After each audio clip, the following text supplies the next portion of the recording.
All right, welcome to the Collector Car Podcast. You know I love original cars, unrestored or not. I just love hearing the story about why the owner kept these cars for so many years.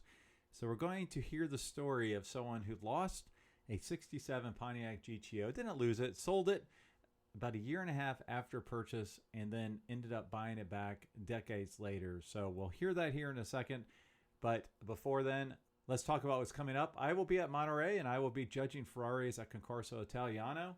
So if you are going to Monterey and would like to catch up or just meet in person, just shoot me a note, Greg, at thecollectorcarpodcast.com, and we'll try to catch up.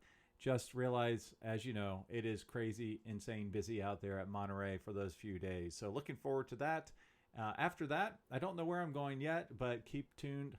If you would like to be on my newsletter, please shoot me a note as well to the same address. I try to do some fun newsletter updates here, including what's going to replace my K-Code Mustang, which I'm on the active hunt for that replacement. Something fun, something unique, something different, something rare, and something off-market. So we will see. I do have a couple things I'm chasing. So as always, I try to have a fun little song to go with our interview today. This is a fun song about original owners. So here's a little sample, and as always, the complete song will be at the end of this podcast.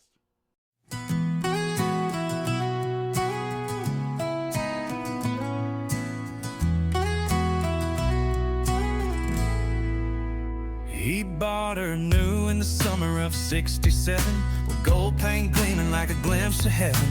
Four-barrel breathing through a Ram Air hood, said this one's mine, and man, she's good. Worked 2 jobs, paid her off in cash, drove her home slow so the feeling would last. She was freedom fire and first. RM Sotheby's is the world's largest collector car auction house by total sales. They are the preeminent market maker of high-quality collector cars and collections, regardless of size or complexity. By working in partnership with the Sotheby's team and its network of 80 offices in 40 countries, RM Sotheby's has established the largest client network of any collector car auction house in the world. Join the RM Sotheby's family by connecting with one of their car specialists at rmsotheby's.com or contact me directly at gstanley@rmsotheby's.com. All right, Tom, you are something that's rare in the car world is that you're the original owner of a car from the 60s that you haven't necessarily had it since new, but you've owned it and you found it again. So tell us a little bit about the incredible car that's behind you. It was a 1967 Pontiac GTO that I ordered from Marty Pontiac in Columbus, Ohio. I was finishing graduate school, and my folks helped me buy this because I never had my own car before. And so I ordered it in this color combination. It's a 4-speed air-conditioned car, and we used the gold interior instead of black interior. It has a hood tack. I've since equipped it with a 8-track and AM/FM radio. I was going to get an FM radio when I was ordering the car, but the only FM radio in Columbus, Ohio was a religious station, so I passed on You that. didn't need the FM. You No. just needed the AM. Yeah, So exactly. how old were you when you were ordering this car as your first car? I was 25. Okay. So you weren't like a 16-year-old getting this hopped up Pontiac, right? I wasn't allowed to have cars when I was a young kid. All my friends had Good. it. but Smart parents. My folks they had my best interest in mind, but they turned me into a car nut, so that's fine. I was worried that some parents didn't have the proper oversight and let you order this car when you were 16. So I'm glad to hear you were older. Now, we met briefly a year ago, and obviously I have a 66 gold GTO with gold interior and a black top, and and red fender liners. So when I saw your car, I was like, whoa, this is something special. So tell us a little bit about how you lost the car or no longer were the owner for a little while, and then how you got it back. And I had the car for a year. I'm a physician, and in those days, in the late 60s, all physicians had to go into service because of Vietnam. I fortunately was able to obtain a commission with the U.S. Coast Guard and served as a flight surgeon in St. Petersburg, Florida. So we took the car to Florida. My wife was pregnant with our daughter, and we went to the obstetrician actually a day before she delivered. And the obstetrician said, about 2 weeks. Well, that night, my wife went into active labor. And we were about 20 minutes from the hospital. And I said, honey, get in the GTO, we're going to the hospital. Oh, I have to pack my bag. I said, I'll pack your bag, get in the car, we're going to the hospital.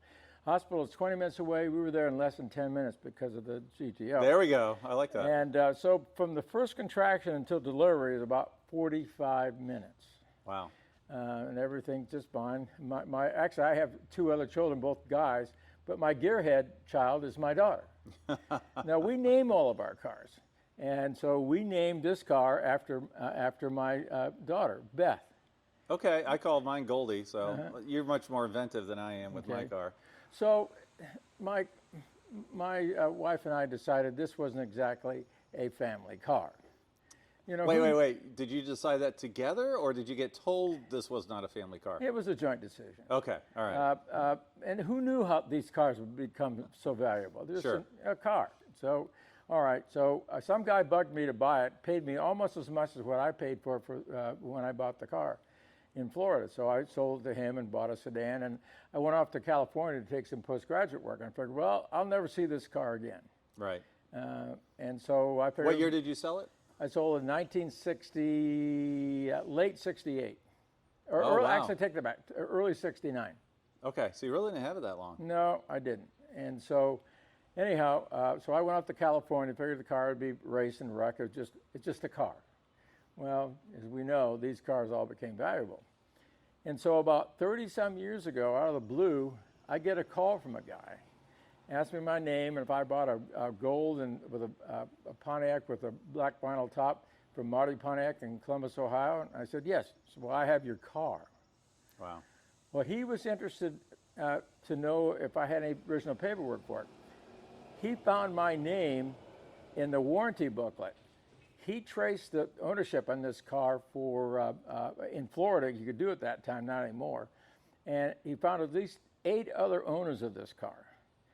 And somehow, in spite of all those owners, the warranty booklet stayed with the car, with my name on it.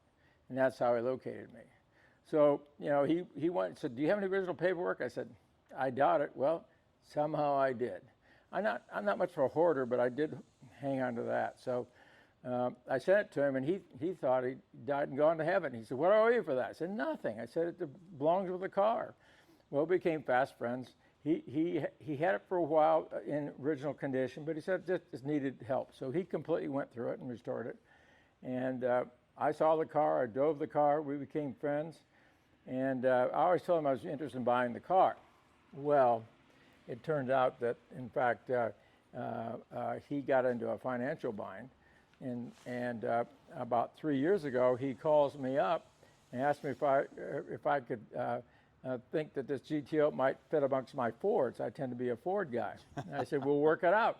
We did. And I've had the car for almost 4 years now, and it's a delight to have. And the last owner, Rich, and I still stay in contact. He came to a car show last year at the Good Guys where this car is being displayed. So now, how old is the restoration?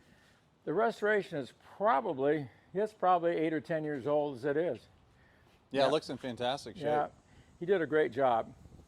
I think it was professionally painted, but he did all the mechanical work on it. The car is pretty stock. Oh, there's a few things. For example, the engine in the car is not the original engine, but I do have the original engine, which is right here.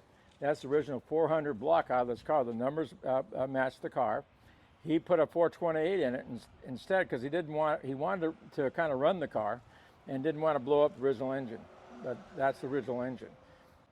So he decided he wanted to change the transmission to a 5-speed Tremec, which it has in it now.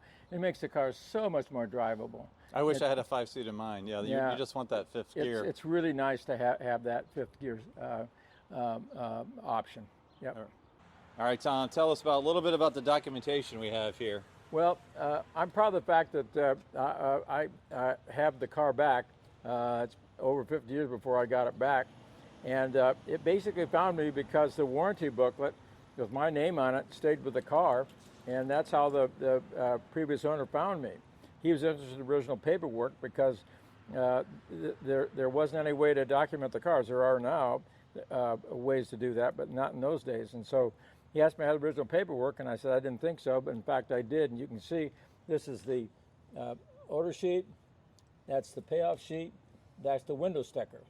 And this is me in 1967 with the car, and this is with me and the previous owner getting the car. So yeah, I noticed that AC is $343. Expensive. A lot of money. Yeah, that is a lot of money. Yep. And how much did you pay for the car? Well, $2,500. It's $3,900. Oh wow. You know, I got a over a $500 discount, but whichever. It was the car I wanted. My family helped me buy it, so I'm glad we got it. That's awesome. All right. Well, why don't we look at the? How about we look at the inside? You want to go to that side? I'll go to this side. Okay, sure. So I noticed on the inside here you have some autographs on the glove box door. Right. That was autographed by Jim Wanger, who I happened to had the opportunity of meeting in California, where he was in a home. But this guy was in his 90s and still sharp as heck. And I saw him several times, and the second time I saw him, I took my glove box door off and took it to him, and he signed it for me. He's now since passed away, but it was great talking to him, knowing about all the GTO history. A lot of it I didn't know about. Now, one thing for my viewers, you might notice in the background there is a dark green Shelby Mustang. We'll visit that before we leave here because everybody knows about Carroll Shelby signing a glove box door, but yours has something special on it, so let's visit that at the end. A couple of things here I haven't really seen on a GTO before. You and I have the same deluxe wooden shifter knob. I do not have the console. You have the console. You got an incredible 8-track there. I noticed a telescoping tilt wheel, which I didn't realize, and then shoulder belts. So tell us about some of these special interior options you have here. Well, I like the adjustable steering wheel, so I ordered that. And I also ordered a set of shoulder belts. Actually, in 1967, you didn't get seat belts unless you ordered them. They were not required. In 68, they were. So I ordered the seat belts as well as the shoulder belts. I've never seen a GTO or even a Pontiac that has shoulder belts. And I was told at the factory, welded in special attachments in all the closed cars in case somebody ordered the shoulder belts. They cost, I don't know, maybe $25 or $30 extra. Right. And you can see it has a special, they're separate. Oh yeah, there's two of them for each seat. Yeah, for the seat as well as a shoulder belt. Interesting. Yeah. Now it's funny because my car, they ordered deluxe seat belts, which I think just included the rear seat, but it did not include the shoulder belts. Yeah, so. No, that was a separate option. Now, I noticed also there's something special on the hood here. What can you tell me about the tack? That was a hood tack that Pontiac has an option, and when I ordered the car, they said the factory couldn't supply it at that point, so we got the hood tack dealer installed a few months after they became available again. So redline 5,000 RPM, which is about right. Yeah, for these engines. Now, do you mind? Oh, we also noticed the red fender liners, which you said I think those were added, correct? They weren't available. I added those after I got the car this time. I didn't even know about those as an option. In fact, they were only an option for 66. You could get them for 67 because basically fit. I knew even about them, and so I saw them. I loved them, and so I ordered a set. They were a little bit more expensive than the original ones, but they were nice. They fit pretty well. I have a really good mechanic who put them on for me, and I have the Rally 1 wheels on the car. They're 15-inch instead of 14-inch. I had Rally 2s to start with, but I've come to really prefer the Rally 1s. And of course, these are red lines. Right. And of course, they're radials as well. Looks so good. Do you mind popping the hood for us? Sure.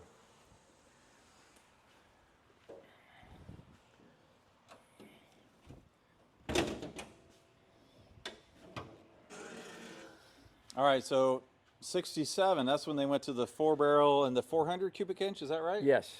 Now, when I was told when I asked, power difference, they said that the 400 is just as strong as the 389 triple deuce, if not even a little stronger. Probably, and actually the Quadrajet carburetor probably is a lot better option than the 3.2s. The 3.2s were mechanical, connected linkage, and they were constantly requiring readjustment. The Quadrajets are a great carburetor, so I'm happy with that. When I had the car, had no problem at all. I wasn't much of a guy to race cars, so occasionally I did a stoplight with people, but that wasn't my game in those days. What's interesting, just some of the research I did back when I was doing on my cars, the AC cars actually had the whole radiators specifically for AC cars. It's Right. like I think a 17 inches of coolant area instead of 15.5 inches, Right. and the whole substructure is specific to AC cars, which is pretty cool. You can see in the non-AC cars, there was a special metal device that went here. Well, they had a different fan shroud, and so that wouldn't work on the AC cars. Oh, okay. You see the non-AC cars, they have this metal pad that goes over this way. I'm not sure what. Yeah, and it's the pretty function of big that. too. Yeah, exactly. Now, what was it like jumping in the car after so many years of not even seeing it? Did it bring back a ton of memories? Oh, was there something absolutely! you can't... Gosh, it was such a thrill to have this car back. Being a car guy, I often thought about whatever happened to that car. Did it get raced and wrecked? I knew it was I figured, well, probably somebody bought it in Florida, took it to the Midwest, and it rusted away. Well, unfortunately, it stayed in Florida until the guy from Illinois who restored it. Of course, he didn't expose it to any salt that we had in the Midwest. So, yeah, it was an incredible thrill to have this guy call me. It was unbelievable. And it was even more thrilling when he called me and offered me the chance to buy it. Yeah. You rarely get to buy your original car back. Yeah. That's really uncommon find. Unfortunately for me, my first car was a 68 Mustang, which is great, but it was a 6-cylinder, 3-speed basic coupe. Even if I could find it back, I don't know that I'd honestly want it. Yeah, really, exactly. Right. Well, all right, before we say goodbye, let's take a second and look at that Shelby. Is that all right? Sure, let's do it.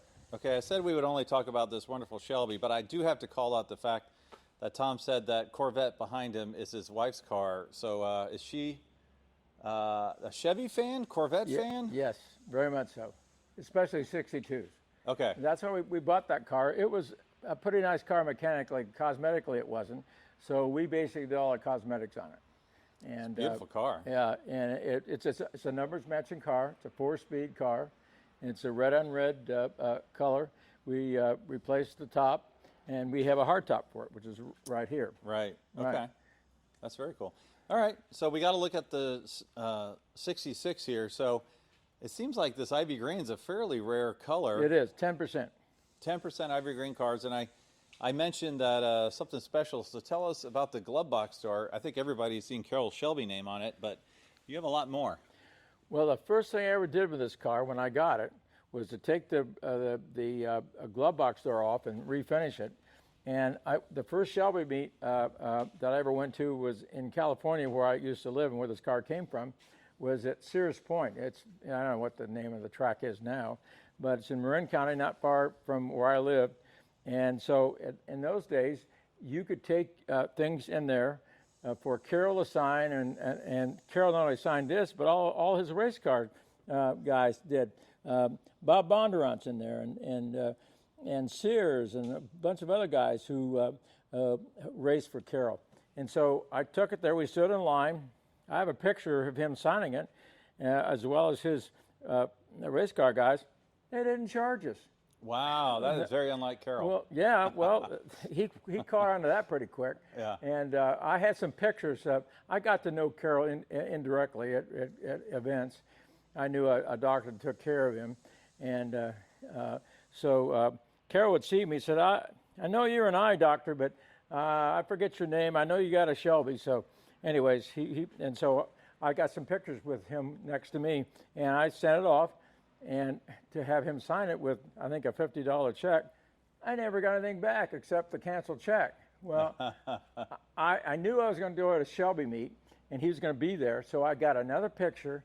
I told him his story. He signed it right there for me. Yeah. That's awesome. Right. Well, thank you for sharing your not only your garage, but your original owner's story on the GTO with us. My pleasure.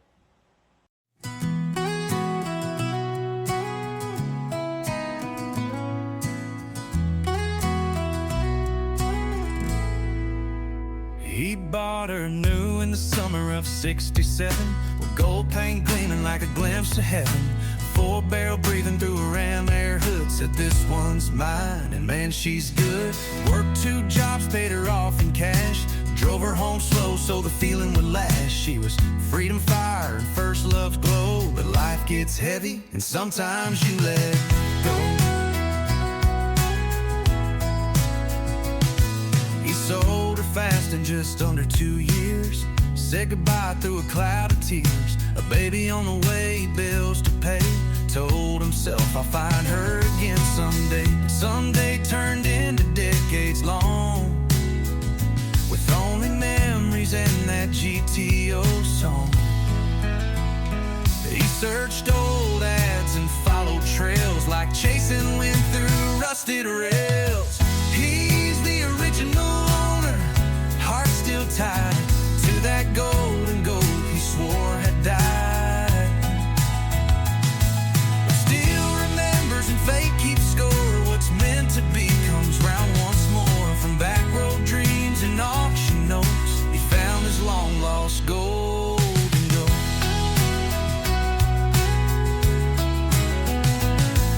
So sitting dusty in a southern shed, faded gold, but not quite dead. The same bucket seats, the same shift knob, his hand just shook, forgot how to stop. The seller said she's yours to own, the name on the title, that's your own. He laughed and cried, just stroked the dash. Girl, we've both still got some gas, 'cause he's the original owner, full circle ride. Took him 40 years, but now she's by his side. No time passed like she'd been here. He turns the key and clears his throat. Let's ride again, my golden goat. Now the neighbors wave when he rolls past. She's louder now, but built to last. His grandson grins from the shotgun seat. 2 legends roaring down Main Street.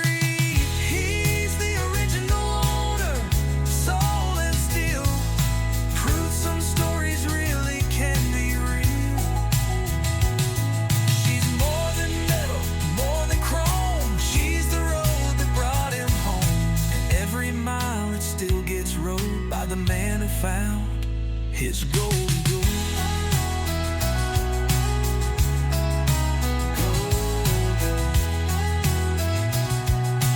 Lost and found and never sold again.